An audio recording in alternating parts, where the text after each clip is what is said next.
పగలంతా ఆడ ముందు నడిపించాడు. తర్వాత అయ్యగారు అనుకున్నారు, అదిగో అక్కడ చెట్టు ఉంటే అక్కడికి వెళ్ళి కూర్చోంటున్నాను.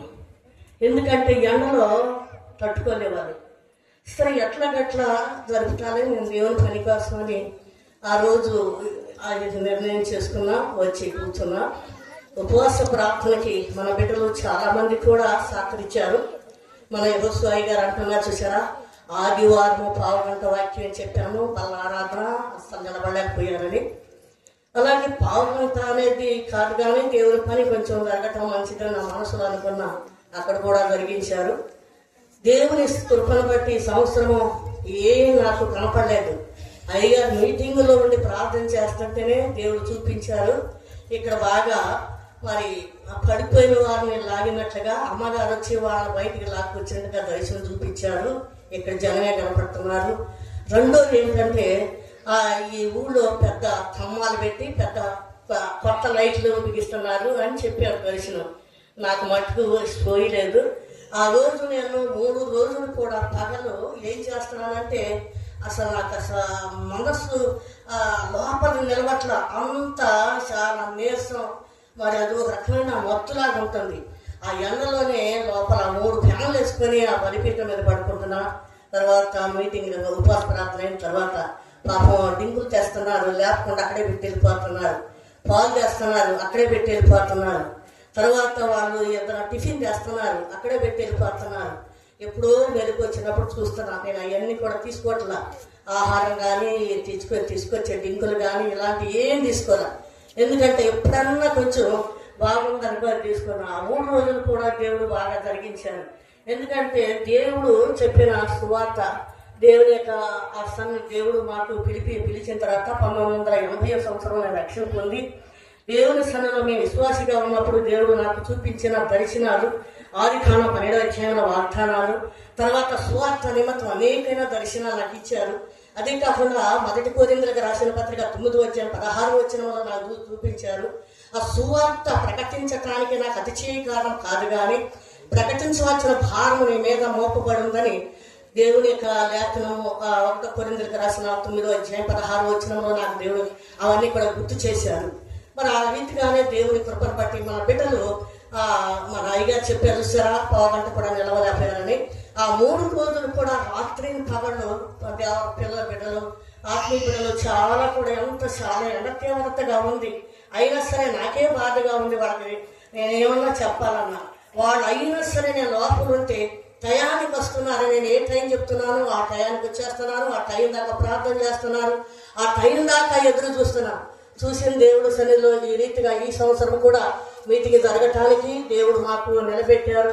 అదే కాకుండా మొదటి రోజు ఆ టైం దాటిపోయింది.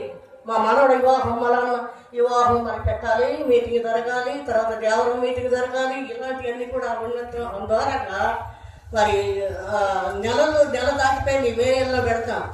మరి నెల దాటిపోయింది, డేట్లు దాటిపోయింది. మరి జూన్ నెలలోకి వచ్చేసింది. ఏం చేయాలో మాకేం అర్థం కాక అయినా సరే దేవుని సన్నిధిలో ప్రభా క్షమించయ్యా, ఇక్కడ నుండి నీకు మేము ముందు వెళ్తూగానే ఉంటాం ప్రభా అని నేను ప్రభు సన్నిధిలో ఒప్పుకొని ప్రార్థన చేసుకున్నాను. సహోదరురా, ఈ సంవత్సరం మీటింగ్ మరి మొదలెట్టగానే ఈ తారీఖుల్లోనే బాగా గాలి దుమ్ము వర్షం ఉందని చెప్పారు. మా మనవడు అంటున్నాడు, ఎక్కడ పెడతాం ఇంత వస్తుంటే గాలి వస్తుంది, ఇవన్నీ ఎగపడతాయి కదా అంటే మా పెద్ద మనవడు అంటున్నాడు, ఎక్కడ పెడదాం నేను అన్నారు. అది ఎక్కడ పెట్టేది అన్నారు, గుళ్ళో పెట్టుకుందాం, దేవుడే జరిగిస్తారు. మీటింగ్ విషయంలో మటుకు గాలి వచ్చినా దుమ్ము వచ్చినా ఏం వచ్చినా సువార్త సభలు జరగాల్సిందే అని నా యొక్క మనసులో స్థిరమైన ఆలోచన కలిగింది. మరి దేవుని బిడ్డలారా, సహోదరులారా, ఎందుకంటే ఆదివారం రాత్రి నుంచి మా మనోడు ఏదైతే తారీఖు పెట్టాడు 7వ తారీఖు అన్నారు, ఇంకా ముందు 10వ తారీఖు వెళ్దామని చెప్పాడు. అది కుదరనా 7వ తారీఖు నుంచి 7, 8, 9 పెట్టేసి ఒకరోజు ఒక పూట తగ్గుతుంది. ఒక పూట తగ్గినా దేవుని దగ్గర క్షమాపణ కోరుకుందాం. 6 పూటలు మనకి మీటింగ్ జరగాలి. 5 పూటలు జరుగుతుంది కనుక 5వ పూట రాత్రి జరిగింది. ఆ రాత్రి అయిన తర్వాత పెద్ద గాలి, 5 గంటలకే గాలి పెద్ద గాలి వచ్చేసి చినుకులు వస్తాయి. నాకేమో బాగోలేదు, ఒక జ్వరం, అసలు చాలా బాగోలేదు. నేను అలా దాంట్లోనే ఉండి మూలిగి నేను ఆ కిటికీలో నుంచి చూస్తే పెద్ద పెద్ద కాయలు వచ్చేస్తుంది, తర్వాత చినుకులు వస్తున్నాయి. మా చిన్న మనవాడు లేచేసాడు పొద్దున్నే, లేచి అన్నీ కూడా నీళ్లు మరి అవన్నీ కూడా తీస్తున్నాడు, కింద ఇవన్నీ కూడా గాలి తీస్తున్నాడు. ఏంటని బయటకు వస్తే వర్షం. ఆ వెంటనే మన సహోదరులు వెంటనే మన వాణి ఫోన్ ఎక్కడ చూసిందో ఫోను మా మనవాడికి ఫోన్ చేస్తుంది, నాన్న తెల్లారి ఫోన్ వస్తుందో చూడాలంటేనే వాణి ఆంటీ చేస్తున్నారు. ఏంటంటే వర్షం ఎట్లా ఉంది బాబు, కొంచెం పర్వాలేదు అంటున్నారు. గ్రేసన్ గారు అంట ఆమె ఫోన్ చేసి ఎట్లా ఉంది అక్కడ వాతావరణం. సంఘ బిడ్డలందరూ కూడా ప్రతి విషయంలో కూడా దేవుని పెట్టి వాళ్ళు ఎంతో మమ్మల్ని ఆనందించుకుంటూ ఇస్తున్నారు. అలాగే సహోదరులు అన్నారు, అయ్యా నువ్వు ఏం ఆపినా మీటింగ్ మట్టుకు అక్కడ ఇక్కడ జరగాల్సిందే.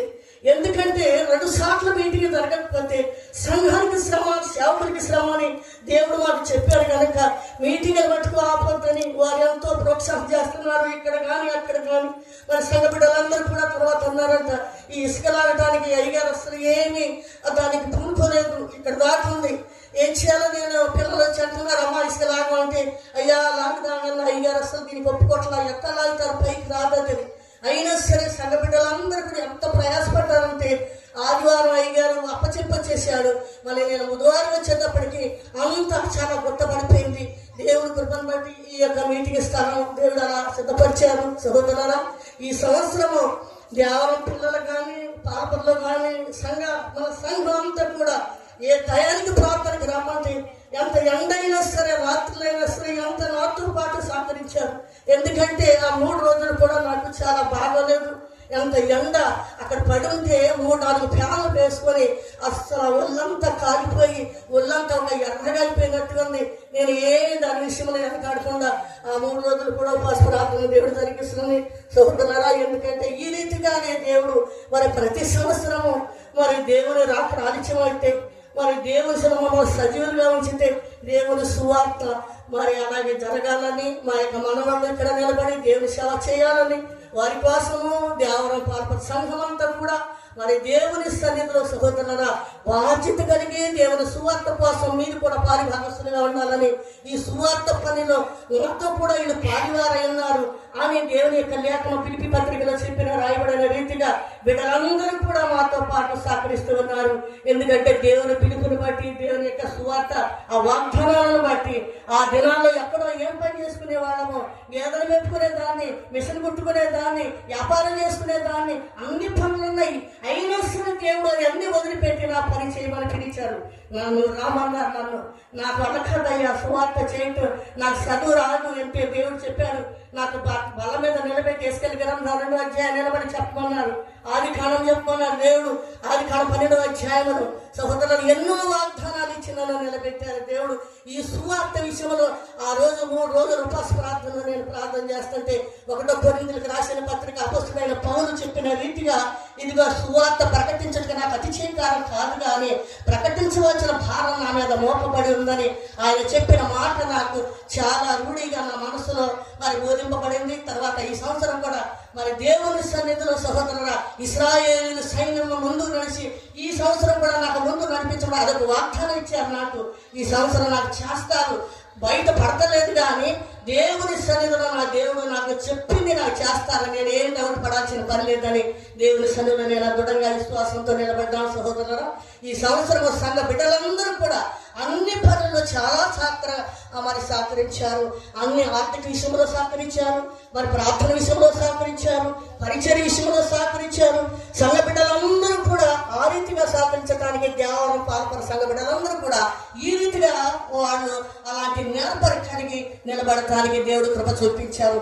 ఆ రీతిగా దేవుని రాక రాజ్యం అయితే అనేక సార్లు ఇలాంటి సువార్త గాంభీర్యంగా జరగటానికి మీరందరూ కూడా ఈ సువార్త మా 2 మనవల కోసము అది తల్లి కోసము ఈ సువార్త నిలబడటానికి మీరందరూ కూడా బాధ్యత కలిగి మీ అనుదిన ప్రార్థనలో మీరు ప్రార్థన చేయమని ఈ సాక్ష్యము ముగిస్తూ మీ అందరికీ వందనాలు తెలియపరుస్తున్నాను. దేవునికి స్తోత్రము.